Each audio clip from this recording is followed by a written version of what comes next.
Iranian President Hassan Rouhani has said that Tehran will stand firm against U.S. threats to ban Iranian oil imports, warning that Washington has not thought through the consequences of such a move. The Iranian leader also called on European governments to stand up to Donald Trump's policies against Iran. Earlier, he threatened to disrupt oil shipments from Iran's neighbors if the U.S. stops them from buying Iranian oil. On Wednesday, a senior Iranian oil official said the ban would end up hurting the U.S. economy as oil prices would be driven up. Let's get more on this. We are joined by Sami Hamdi, who is the editor of the International Interest, the current affairs magazine focusing on the Middle East. Many thanks for speaking to us on TRT World. How much maneuver room does Iran actually have, or is it at the mercy of the U.S.? I think Iran has a lot of room to maneuver, actually, more than people actually think. I think Trump's tweet earlier in the week about the oil price and about Saudi Arabia raising production says a lot about Trump's own desperation with regards to the oil price. And I think there's a lot of evidence in the last OPEC meeting as well with regards to Iran's particular allies. Remember, Donald Trump wants the oil price to come down. However, what he doesn't seem to realize is that the very reason why Iran, why Nigeria, why Venezuela and the like are very interested in having a high oil price is because it was the US shale oil industry that brought the prices down in the first place. And I think with regards to the high oil prices, a lot of these countries have suffered as a result. So I think with regards to the OPEC countries, they like the high oil prices because it helps them to deal with different domestic situations.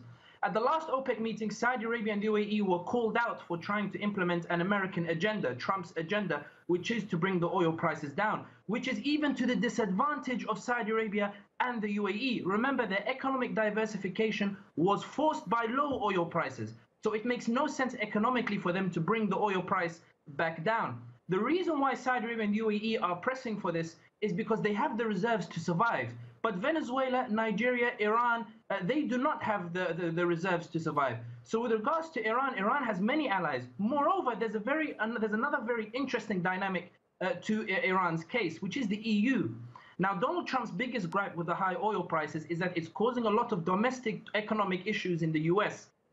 The EU also wants to negotiate new deals with Iran over the nuclear deal, so it wants to keep Iran sweet as well. The EU also wants to punish Trump and punish the US for the tariffs. In other words, the EU will be lobbying on behalf of Iran to make sure that there is maximum impact on the US economy that would force Trump to draw back on the tariffs that he's imposed on the EU. So Iran has OPEC allies, it has the EU as an ally, and Trump is isolated with Saudi Arabia and the UAE.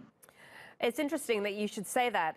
Literally in the last few minutes, there's been another tweet by Trump to OPEC demanding that they reduce the pricing of oil, even though we've had a number of messages from Trump in the past saying that OPEC has agreed to reduce the prices, and Saudi Arabia has agreed to reduce the prices.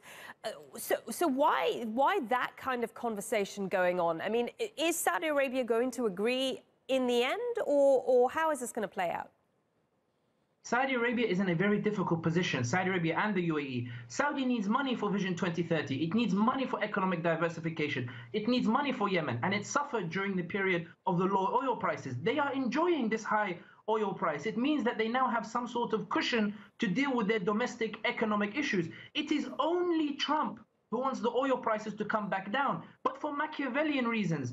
OPEC knows that if the oil price goes down, the US shale industry becomes profitable again. They will lose in the long run. Look at the consequences of a low oil price. Venezuela, because of a low oil price, it is now a failed state. It is now an economic and political instability. And all of the OPEC countries, they know this. They know that the low oil price is not in their benefit. So they are very angry with Saudi Arabia, very angry with the UAE. But Saudi Arabia needs the US politically. Remember, the US is changing its mind over the Qatar blockade, and Saudi Arabia wants to discipline Qatar. The US is moving away from Saudi interests in pursuing other interests. Saudi Arabia wants to appease the US. It wants to keep Trump on board. So it wants to give Trump enough to make sure that he stays on side. The problem for Trump is, as you can see from his tweet, he's getting tired of the promises. He knows Saudi Arabia is reluctant. He's trying to exert a lot of pressure. But all of OPEC are unanimous on one thing.